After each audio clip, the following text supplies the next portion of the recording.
Welcome back to another edition of the National Agenda.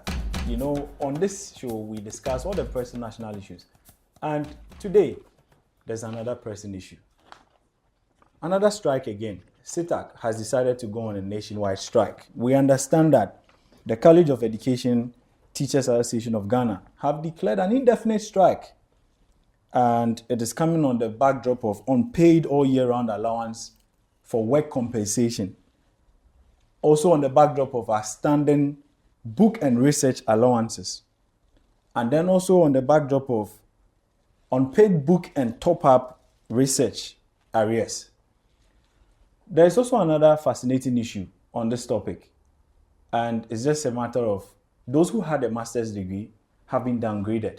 Now the question I am asking is that, how is it that we live in a country and almost every time we see associations going on strikes? It hasn't been long since we saw the nurses go on strike over unpaid allowances, and then those who have completed were also on strike because of the fact that they have not been assigned after they completed school. If you're a Ghanaian and your daughter or your son or your brother or your wife or your husband is a teacher, I'm sure that you may be worried wherever you are. But I have two guests in the studio today to help me discuss this pressing issue. So I'm going to go straight to them and we delve into the matters. I have at my extreme left Nazir, Saeed, and he will be speaking in favor of the incumbent government. And then I also have with him Daniel Frimpong, who will be speaking in favor of the opposition. So, gentlemen, you're welcome. Thank you very much. It doesn't look good one more time.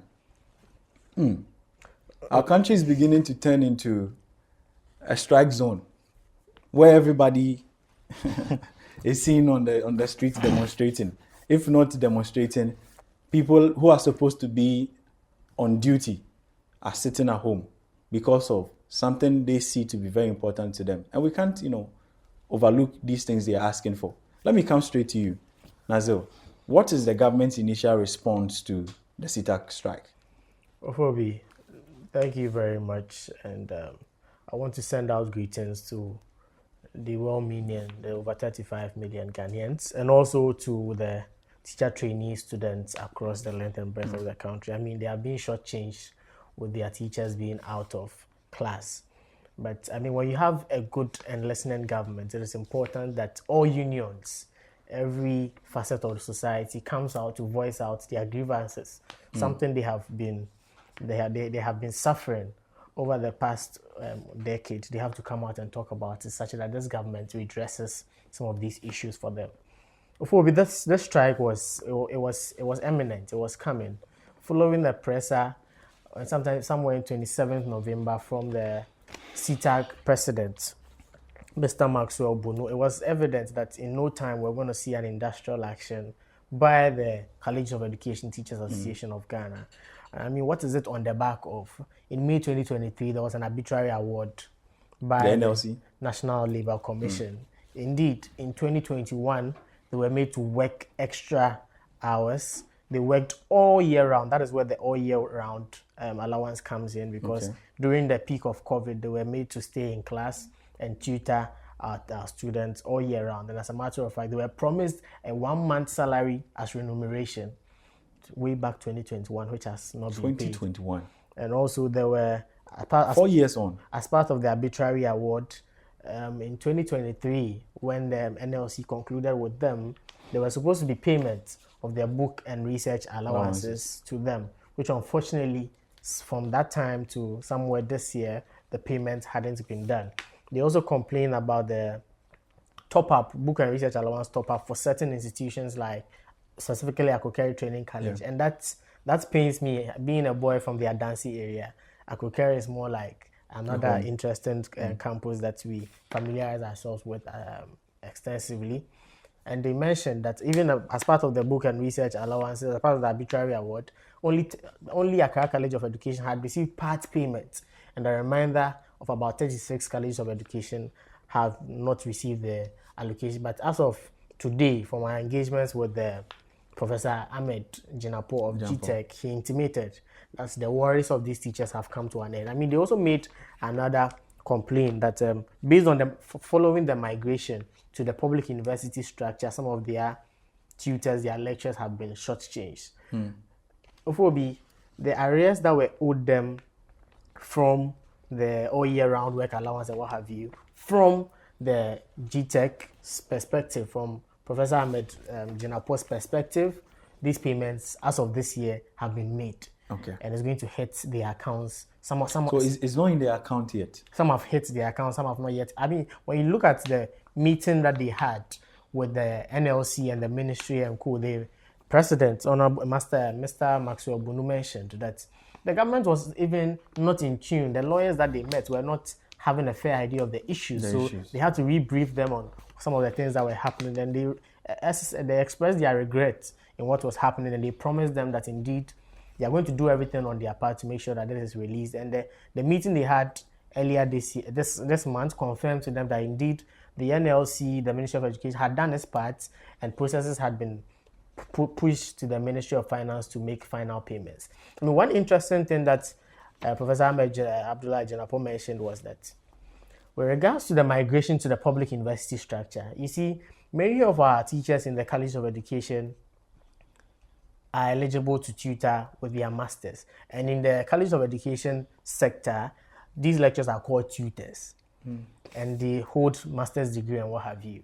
Now, when they were migrated to the public university structure, they were expecting that as a senior lecturer or senior tutor in some of these institutions, when you are being migrated to the public university structure, the highest ranked lecturers in the universities are professors and senior professors. You cannot, with a master's degree, be elevated to the rank of a professor. And as a matter of fact, your salary will not be equal to that. Even as a lecturer, it will be difficult. Will not be the same as a professor. Because even in the professorial sectors, there are associate professors, there are full-time professors, there are senior lecturers, there are junior lecturers. These in loco parentis, they are different classes to whatever work they do. So you cannot hold a master's degree and want the same emoluments that are being given to a professor. But my point is that, has this explanation gone down well with from what is coming from GTEC, from Professor Ahmed Abdullah Jinapo, that is what he has said. And there's a meeting ongoing as we speak at 2 p.m. Honorable Haruna Idrisu, together with National Labour Commission, Fair Wages and Salary Commission, GTEC, is meeting them. So I think extensively some of these engagements might be going on. Maybe the angle that they are looking at it comes from a different perspective, where they are not actually looking for the same emoluments, but maybe they want certain levels of allowances and extended to them. But whatever be the case, I want to assure the members of CETAG that this is a listening government. In any case, all the arrears they have mentioned are 2020, 2021, 2021, 2022, 2022, 2023, and 2023, 2024 arrears. And this government is going to do everything with Honorable Haruna Idrisu in the helm of affairs. They should be rest assured. I'm sure by the end of this afternoon's meeting, there should be a bigger resolution, and before the end of this week, you should hear that CETAG is going back to the classroom. Danny, your initial response on this matter? Ofobi, this is what happens when you lie your way to power. What do you mean by that? Because, you see, the NDC in opposition made a lot of promises that they knew they cannot fulfill. Let me tell you, these things he's talking about, when Mahama was complaining, this CETAG, their leadership, they complained to Mahama. And he made a promise to them that when he comes, he's going to make sure that all the arrears are going to be paid. Here is the case: you've come to power, and you've read your 2025 budget and 2026 budget, of which you've increased your staffers' salary. And that is not and done. The promise you made to them is not done. And that is the basis of why they are going on strike. Okay, so now I find it a bit fascinating looking at the time that these arrears started, compounding and accumulating. It's been 4 years. So, Ofobi, so one would say that it was the turn of the NPP. Oh, yes, admittedly so, because when you look at the background of Ofobi, when you the shouldn't arrears even blame started, him. For us, we accept responsibility. He should allow. We believe government is a continuum. He should give me. Their inability is Senior, you You've had your way. He still wants He might find difficulty. You had your way. Let me make my point. Let me make my point, my brother. You had your way. Danny, go ahead. So, you see, Ofobi, I understand it started from 2021. And we all know the challenges we went through after COVID, to the extent of bringing haircut on all these things. So it is not the will of the NPP that what is due with them, we decided not to pay them. But we all know the challenges we went through as a country. The NDC then was in opposition, trying to convince people, trying to lie to them that we are not being truthful to them. And we are lying to them because there is money and we don't want to pay. So here is the case, you are in power now. What is holding you from paying those things? Because you promised them that the NPP, we are wicked. And that's why we are not paying. You've come to power, you've read your first budget, second budget, and still, these things have not been captured. So that is why I was telling you that when you lie your way to power, these are some of the things that happen to you. Right. And we are going to see more of this because of the promise they made some of these associations when they were in opposition. Okay. They thought they were leveraging on the incumbent disadvantage to make sure that they come to power. And that is what has ended them this way. Okay. So today, he sits here and he's trying to say they are talking to them, they are doing this. You promised them when you were in opposition. Right, you knew of this issue. And it was part of the reason why they voted against the NPP. Okay. These institutions voted against the NPP because you promised them when you come, you are going to solve their challenges, their problems for them. What happened?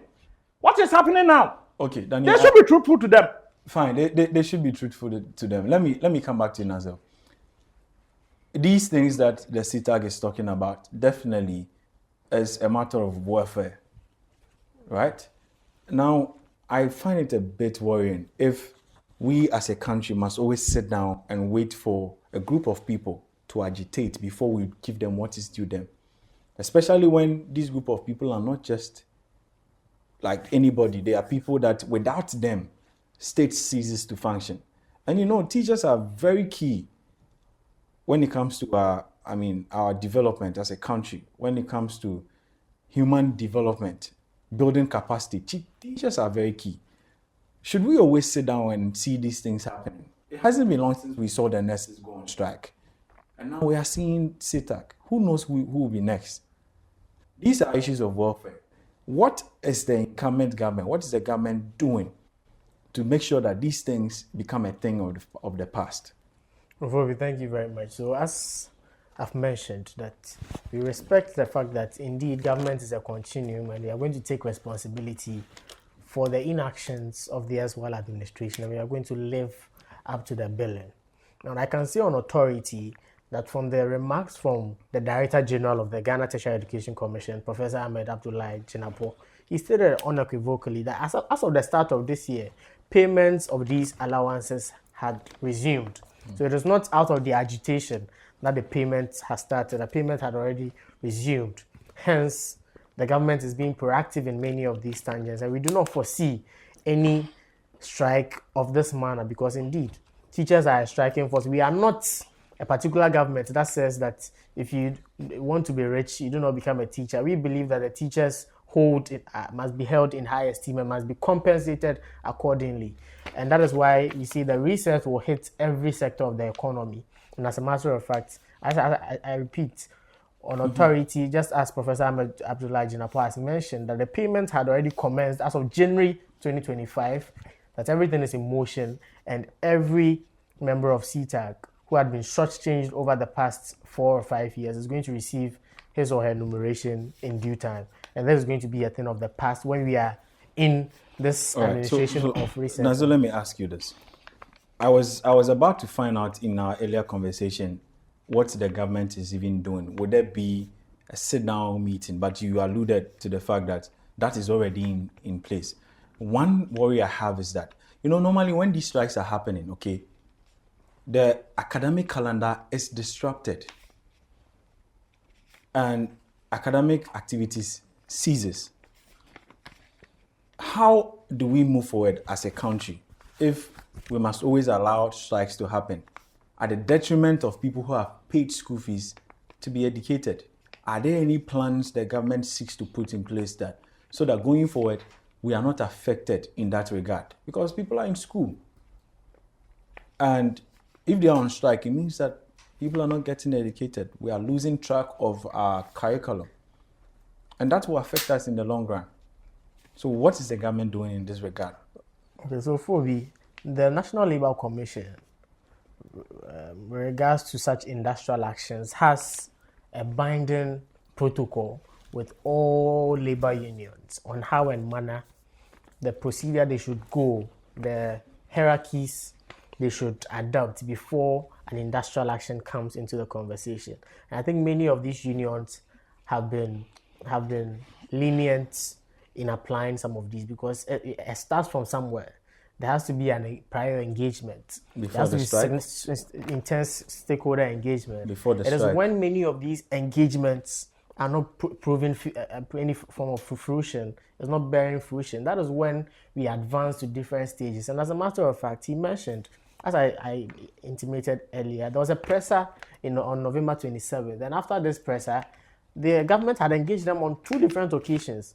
And that is when they made it clear to them that payments are already in motion and that they should seek intense clarity from their members that as of January 2025, payments were already there. So I think the provision by the National Labour Commission that stipulates how and manner, the modus operandi they must go through before striking, is what hasn't been vehemently adhered to.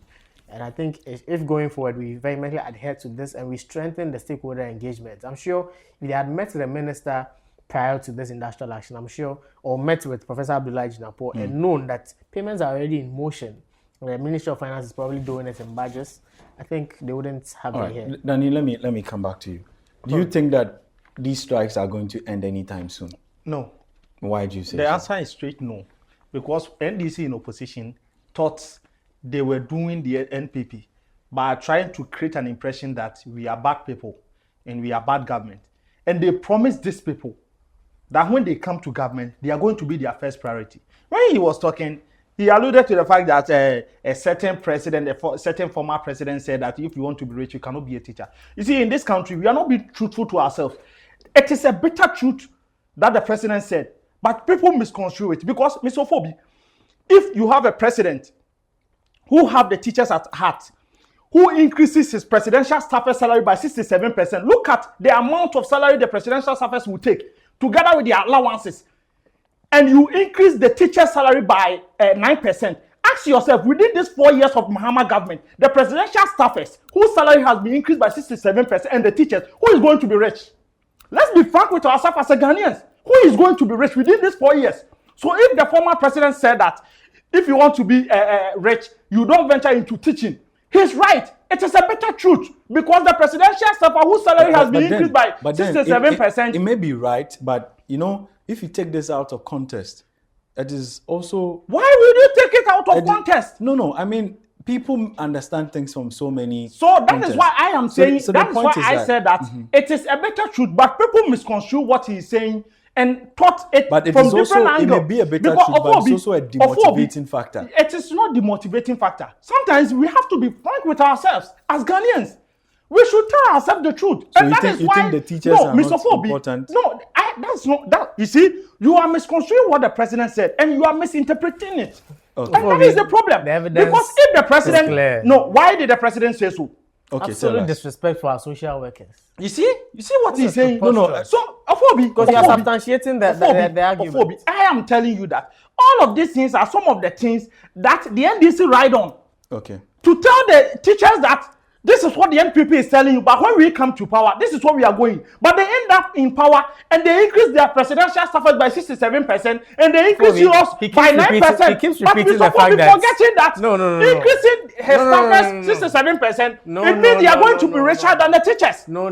That is what it means. Ofobi So, Mr. Ofobi, he must substantiate these this are some of the argument. issues. Okay. These are some of Where, the issues. where are we Because increasing the NDC presidential staff salary by Danny, 67%? It was in the budget. Was it not in the budget? Which part of the what budget are you says saying? this? What are you telling us? Which part of the budget No, says you this? cannot. Which You of the cannot budgets undermine are we which part of the talking budget about? says The this? the 2026 budget. Economic policy. Mr. What are you saying? Salaries of What are you saying, presidential Mr. staffers. Ofobi? It's never captured in the We are not economic statement. illiterate. We are not illiterate in this studio. Let no one think that he has read the budget more than anybody. I am telling you that this is what the president. Just pinpoint as to where if you are in the telling me budget, that I am lying, appendix we and should page. go through the budget and see if this thing is not captured there. And it has been debated in the Parliament House.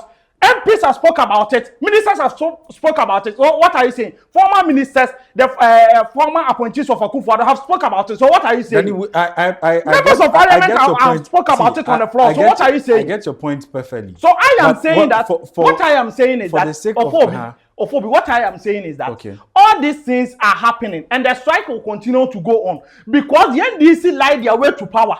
And now they think that by lying their way to power and doing contrary to what they promised them, they are going to be free. They will not be free. Okay. They should understand. Daniel, let me ask a follow-up question.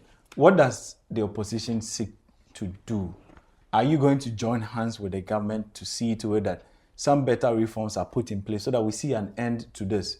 Because in the long run, the entire nation will be affected. Yes, we are concerned Ghanaians. And we are going to see the opposition take the stand that they have always been taking of just criticizing the government and not helping them find solutions. You know this thing you are saying, the opposition always criticizing the government. One thing you should know that they are in power.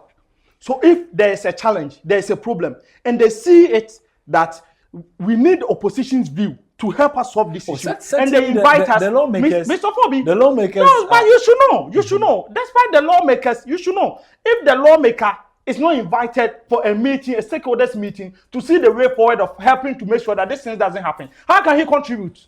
You understand? We are good citizens. The opposition party, we are good citizens and we are concerned citizens. Whatever the teachers, the strike that they are, we have MPP parents whose children are in these schools. We have NDC children whose parents whose children are in this school. So it affects the entire country. It doesn't affect only NDC. I get it. So we in opposition, we are going to make sure that if they invite us for a meeting to make sure we see the headway of making sure we solve this issue, why not? We are going to avail ourselves. I certainly know it will happen because I know that members of parliament are assigned to certain committees. Yes, so that's what I'm saying, that at the committee of parliament, you know, the leader of that committee is the one who initiates the agenda for meetings that they go. Okay. You understand? So if it doesn't come up there, how are they going to talk about it? Okay. You understand? So that's why I said that if they are invited to talk about it, to see the headway of making sure we solve this amicably, we are concerned citizens. We will contribute and make sure all these things are cleared. We will do that. We are good citizens. We are not like them. We are not like them. I get your point, but one thing I'm also worried about is the fact that these compounding arrears started in 2021. And I've told you the challenges, why it started. I've told you. And it was under the jurisdiction or the leadership of Dr. Adichum. Yes. Right? And nothing happened.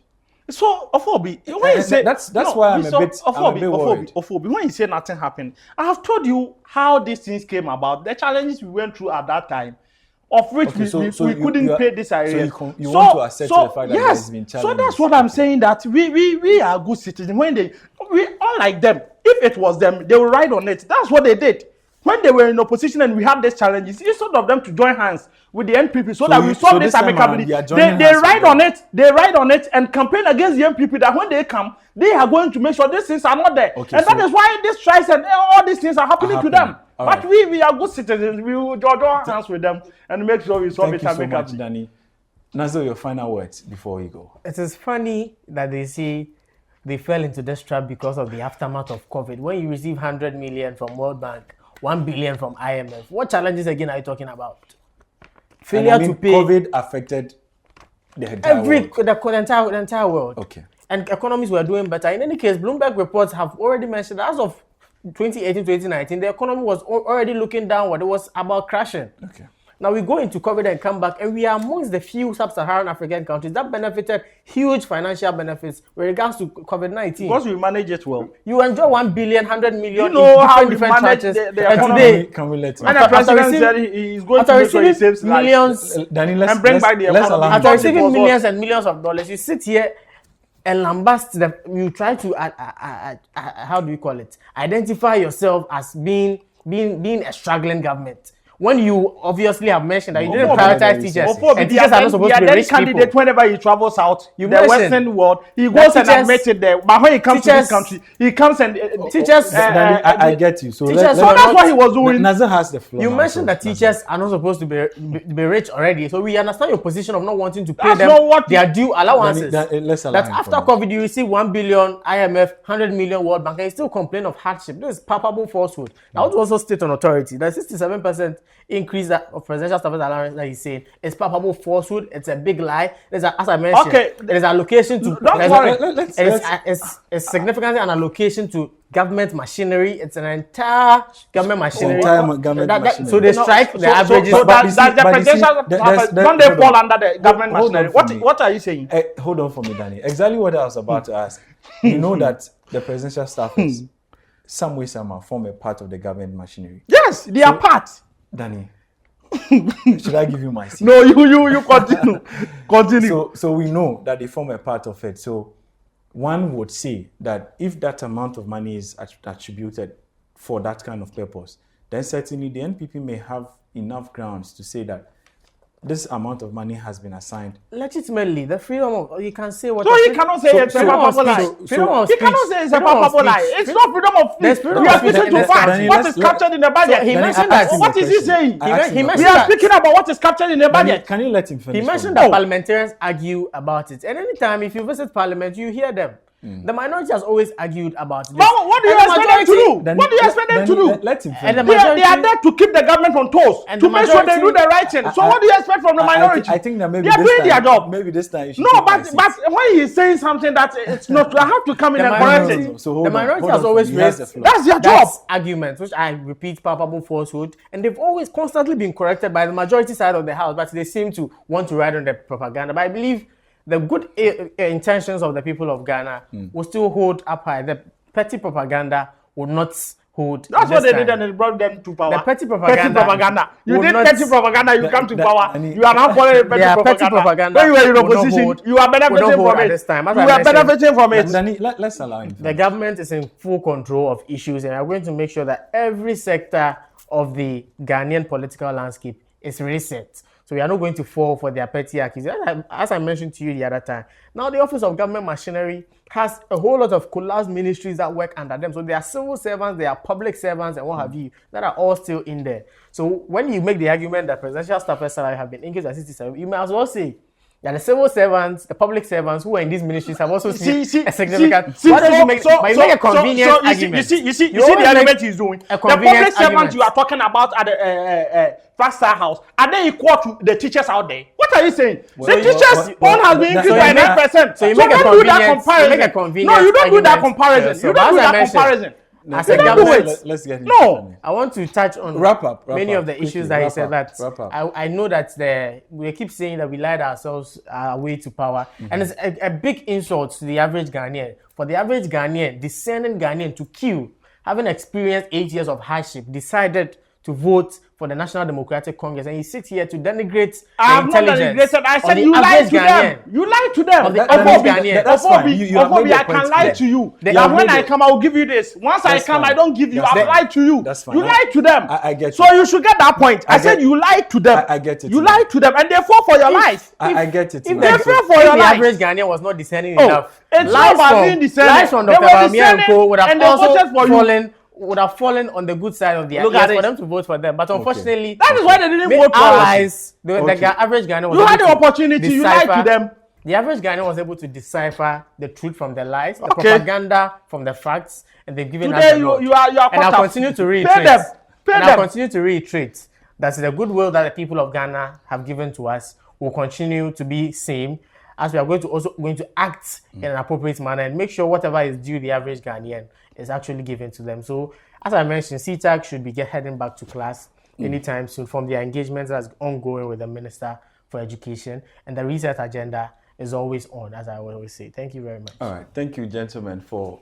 Oh, my last words. You know, allow me to say my last words. I have not said my last words. I gave you. I told you give me your last because words. I'm in opposition now. Anytime I come here, I remember my time is limited. No, I remember. Yo, my brother, nice one day. You are in power. So now you are enjoying power. Oh, now you are enjoying power. Journalism. Now you are resetting the studio. Okay, this is where we bring the curtains. We draw the curtains down on today's episode of the National Agenda.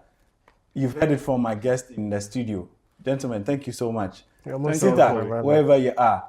The incumbent is saying that rest assured that you go back to the classrooms. We also want to make a clarion call to all our individuals who are under training or the teacher trainees. Please be rest assured that your tutors will return and you will learn. We hope and pray that going forward, these issues will not continue to happen in our country. Let us all be in hopes that under the leadership of His Excellency John Dramani Mahama, we will be able to reset this country and make Ghana a better place. Thank you for watching today's episode. This has been the National Agenda, and my name still remains Samuel Ofobi Bamfo.